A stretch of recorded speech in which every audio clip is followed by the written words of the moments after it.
Noah Vale had everything people dream about. A Manhattan apartment with skyline views, a six-figure job that looked impressive on LinkedIn, and a life that seemed perfect to everyone but him.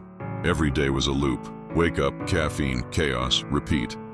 He'd stare at the subway window, seeing his reflection, and wonder, when did I stop feeling alive?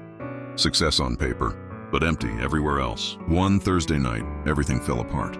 The project he'd built for months got rejected.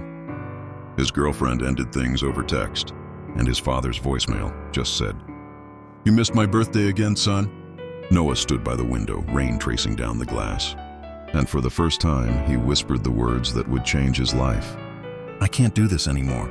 2 weeks later, he left. No announcement, no goodbye post. Just vanished from New York. One suitcase, one ticket. Destination, New Zealand. The first morning in Kaikoura. No noise, no notifications, no schedule, just silence. At first, it felt uncomfortable. When you've lived your whole life busy, doing nothing feels like drowning. He'd walk the beach every morning, hands in his pockets, watching waves crash, thinking about everything he ran from. Work, love, expectations, all gone. Some nights he'd sit by a fire pit alone, looking up at stars he forgot existed. And slowly, that emptiness started to feel less like loss and more like freedom. One morning he met Thomas, an old fisherman with eyes like weathered glass. They talked, mostly small things, the sea, the weather, coffee. But one day Tomas looked at him and said, "You're running from something, aren't you?" Noah froze, didn't answer, didn't have to. Tomas smiled. "You'll find it when you stop looking for it." Simple, direct.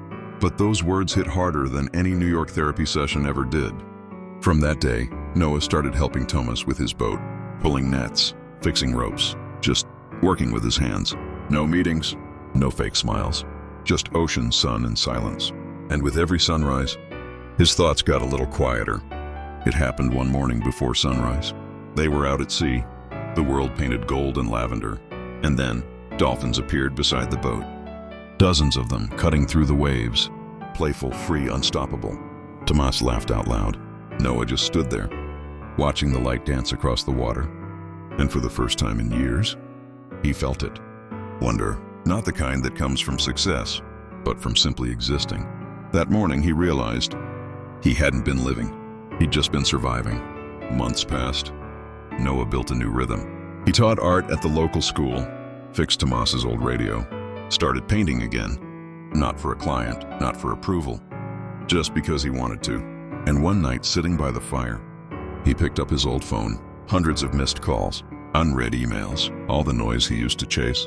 He scrolled for a moment, then smiled and turned it off. "Some chapters don't need closure," he whispered. "They just need peace." A year later, Noah finally messaged his dad. It just said, "Hey Dad, I'm good."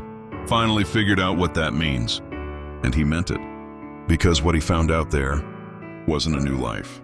It was himself. He learned that happiness isn't about adding more. It's about letting go. He learned that walking away doesn't mean you're lost. It means you're brave enough to stop pretending. He learned that peace doesn't come from winning, but from listening. And most of all, he learned that starting over doesn't erase who you were. It reveals who you are. We all chase something. Money, love, validation. But sometimes, the bravest thing you can ever do is stop running. Because when you finally stand still, you don't lose yourself. You meet yourself. He left New York to start over. What he found changed everything. You don't need a new life. You need a new way to see your life. Peace isn't somewhere out there. It's been waiting inside you all along. If you're watching this and you feel lost, maybe that's not a bad thing. Because the lost ones, they're the ones brave enough to search.